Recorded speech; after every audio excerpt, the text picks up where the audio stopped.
Hello friends, చూస్తున్నారు కదా Biotech in Telugu వారి ఛానల్. వాళ్ళ యొక్క ఫామ్ హౌస్లో పసుపు ఎలా పెంచుతారు చూడండి. ఇవన్నీ కూడా పసుపు మొక్కలు. ఈ రోజుల్లో మార్కెట్లో దొరికే పసుపు మొత్తం కల్తీ, ప్యూర్ అని చెప్పలేం. ఇదంతా కూడా పసుపు తోట చూడండి. మేలాయసం చిన్న చిన్న పసుపు కొమ్ములు మార్కెట్లో అమ్ముతారు. వాటిని తెచ్చి మనం వర్షాకాలానికి ముందు జూన్ జూలై నెలల్లో ఇలా నాటుకోవాలి. భూమి గుల్ల చేసి ఈ విధంగా నాటుకుంటే మనకి పసుపు మొక్కలు అనేవి ఈ విధంగా పెరుగుతాయి. చూస్తున్నారు కదా, ఇదంతా పసుపు, ప్యూర్ పసుపు. ఒక సంవత్సరానికి ఇది మళ్ళీ ఏప్రిల్ మే నెలల్లో ఆకులు ముదురు పసుపు రంగులో కానీ బ్రౌన్ కలర్లో కానీ మారుతాయి. అప్పుడు పసుపు మనకి తయారైనట్టు. అప్పుడు తవ్వి తీస్తే ఇవి గడ్డలు గడ్డలుగా పసుపు ఈజీగా వచ్చేస్తుంది. చూస్తున్నారు కదా, ఆ పసుపుని మనం ఒక 2 రోజులు ఎండబెట్టిన తర్వాత ఉడకబెట్టాలి. ఉడకబెట్టిన తర్వాత మళ్ళీ బాగా ఎండబెట్టిన తర్వాత అప్పుడు పసుపు గిర్రలు, కొమ్ములు రెడీగా తయారవుతాయి. వాటిని మనం తీసుకెళ్ళి మిల్లులో ఆడించుకుంటే ప్యూర్ పసుపు మనకి తయారవుతుంది. చూస్తున్నారు కదా, ఇటువంటి కల్తీ కానీ రంగులు వేయడాలు కానీ ఏ తేడాలు ఉండవు. ఇలాంటి ప్యూర్ పసుపు వాడితే మన హెల్త్కి చాలా మంచిది. పసుపు యాంటీబయాటిక్ కనుక అన్ని విధాలుగా మనం వాడుకోవచ్చు. కూరల్లో కానీ ఏదైనా ఔషధాల్లో కానీ ప్యూర్ పసుపుని వాడచ్చు. చూడండి, ఇది పసుపు మొక్క. చూస్తున్నారుగా ఫ్రెండ్స్, చూడండి,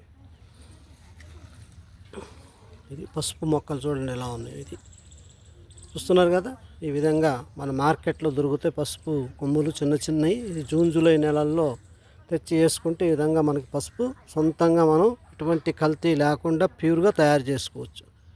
చూస్తున్నారుగా ఫ్రెండ్స్, ఇది పసుపు యొక్క చరిత్ర. మనం పసుపుని సొంతంగా మన పెరట్లో కొద్దిగా స్థలంలో కూడా వేసుకున్న మనకి సంవత్సరం వరకు వచ్చే పసుపు ఈ విధంగా మనం పండించుకొని తయారు చేసుకోవచ్చు. ప్యూర్ పసుపు. చూస్తున్నారుగా ఫ్రెండ్స్, ఇది మీకు ఎంత ఎన్ని డబ్బులు పెట్టినా ప్యూర్ పసుపు దొరకదు. పండించుకుంటేనే మనకి ఇది నమ్మకంగా మనం సొంతంగా చేసుకునే పసుపు తయారవుతుంది. ఓకే ఫ్రెండ్స్, చూస్తున్నారుగా, చూడండి, ఇది బయోటెక్ ఇన్ తెలుగు వారి ఫామ్ హౌస్లో పసుపు. చూస్తున్నారుగా, అది